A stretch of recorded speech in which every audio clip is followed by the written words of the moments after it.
안녕하세요 여러분, 노마드입니다. 오늘은 제가 오래간만에 영상에 직접 출연해서 여러분들을 직접 만나 뵙습니다. 오늘은 이솝 이야기 한 토막을 가지고 와서 생각거리를 가지고 이야기를 해보도록 하겠습니다. 이솝이라는 인물은 본래 주인에게 재밌는 이야기를 해주는 일종의 멘토링 노예 출신이었는데요. 그의 재주가 비범함을 알아본 주인이 그를 노예 신분에서 해방시켜 주었다고 합니다. 그가 평생 노예로 살다가 이제 자유를 만끽하기 위해서 먼 인도까지 여행을 다녀왔다고 합니다. 지금도 실제로 인도에 가면 이솝 우화와 비슷한 이야기들이 많이 전달되어진다고 합니다. 아무튼 이솝이 고향으로 돌아왔는데 고향으로 돌아오자마자 그의 인기가 더욱더 치솟아서 많은 사람들에게 불려다니고 많은 사람들에게 재밌는 이야기를 해주느라고 원래 있었던 주인을 찾아갈 시간도 없었다고 합니다. 이를 본 주인이 시기심에 발동을 했습니다. 그래서 이솝을 함정에 빠뜨려 가지고 이솝에게 두 가지 선택 중에 하나를 하라고 요구를 합니다. 네가 자유인으로 죽을래? 도로 노예가 될래? 이렇게 둘 중에 하나를 선택하라고 했답니다. 자, 여러분, 이 이솝이 어떻게 했을까요?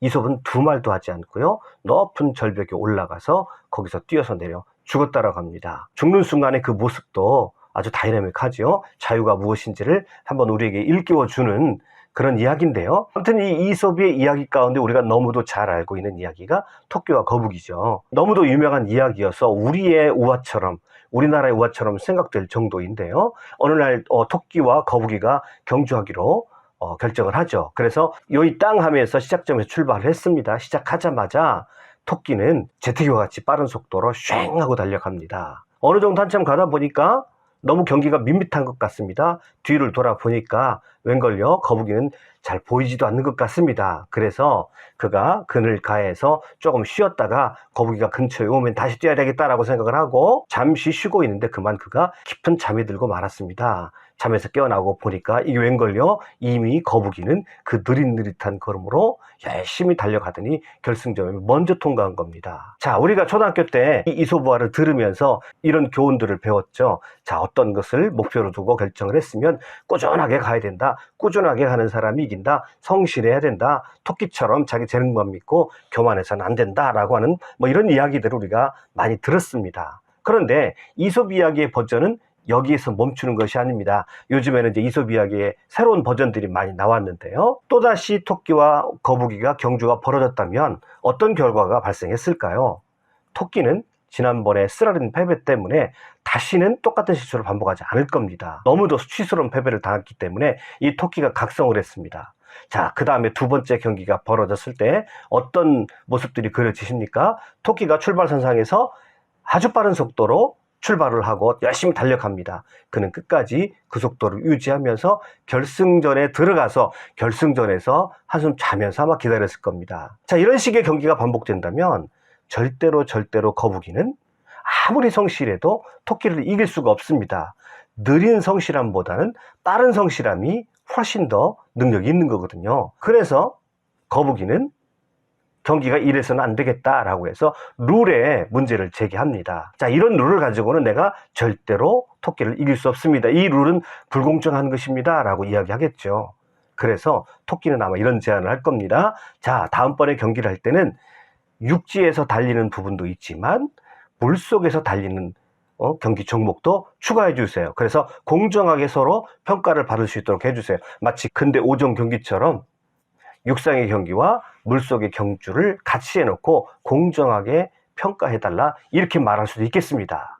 자, 그렇게 놓고 보면 서로 룰이 공정하기 때문에 서로 최선을 다해서 하다 보면 결과가 어떻게 나올지 예측할 수 없게 되겠죠. 그런데요, 토끼와 거북이의 이야기는 여기서 끝나는 것이 아닙니다. 제가 어떤 책에서 독일판 이솝 우화에 토끼와 거북이는 전혀 다른 내용인 것을 읽었습니다. 거기 보면 어느 날 토끼가 거북이를 만났습니다. 정말 느려 터진 그 거북이를 보고 이 토끼가 조롱을 합니다. 그렇게 느릿느릿 다니면 얼마나 지겹겠니? 너는 정말 세상이 답답하겠다라고 조롱을 합니다. 그런데요, 그 조롱을 받고 있는 거북이는 전혀 개의치 않습니다.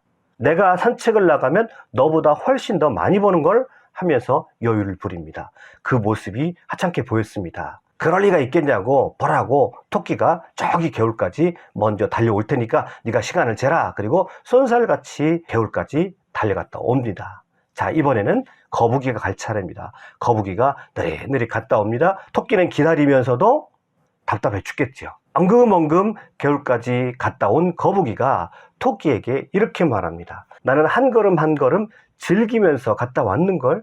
그런데 도대체 너는 그렇게 빨리 가면서 무엇을 보았니? 길가에 핀 아름다운 꽃들 네가 봤니? 그리고 길에서 부지런히 무엇인가를 열심히 나르고 일하는 개미들을 봤니? 너는 딱정벌레를 봤니? 토끼 너는 그렇게 빨리 달리면서 도대체 뭘 본 거니? 라고 오히려 거북이가 토끼에게 힐난하더라는 겁니다. 자, 그렇다고 한다면 이 경기에서는 누가 이긴 것이 되나요?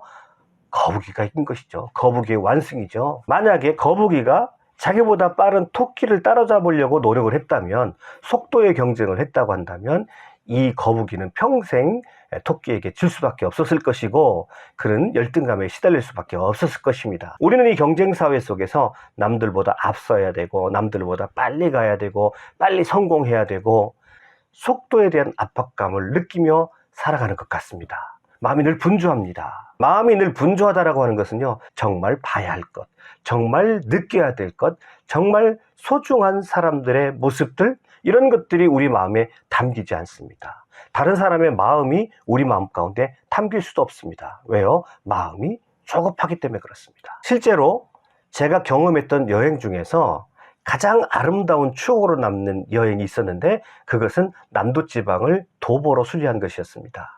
차를 타고 속도감 있게 내가 가는 목적지 포스트만 이어가는 그런 여행이 아니라 길을 따라서 또 시골길을 따라서 천천히 그 도로가에 펼쳐진 모든 풍경들을 보면서 경험하면서 다녔던 그 도보 여행이 정말 제가 가장 많이 무엇인가 깨닫게 하고 느낌을 주었던 여행이었습니다. 그곳에서 만났던 인심 좋은 사람들, 또 좋은 풍경 속, 좋은 경치 속을 제가 걸어 들어갈 때 마치 제가 풍경의 일부가 된 것처럼, 경치 일부가 된 것처럼 아주 신비한 느낌도 받았습니다. 또 인간의 속도 문명이 얼마나 잔인한지도 저는 보았습니다. 그 길을 걸어갈 때 수많은 생명들이 로드킬을 당해서 길에서 죽어 있는 것을, 그들의 시신들을 저는 너무도 많이 보았습니다. 그 속도를 당연하게 여기기 때문에 그 속도가 얼만큼 자연에게 피해를 주고 동물들에게 고통을 주는지 우리가 알지 못합니다만은 제가 도보 여행을 통해서 그것을 정말 절실하게 깨달은 적이 있습니다. 특별히 저는 그 도보 여행을 통해서 밤에 대한 느낌을 전혀 다르게 가질 수가 있었습니다. 그 전에 밤하게 되면 두려운 시간이었죠. 그런데 시골길을 그 밤길을 걷다 보니까 이 밤은 두려움이 아니라 평화였습니다.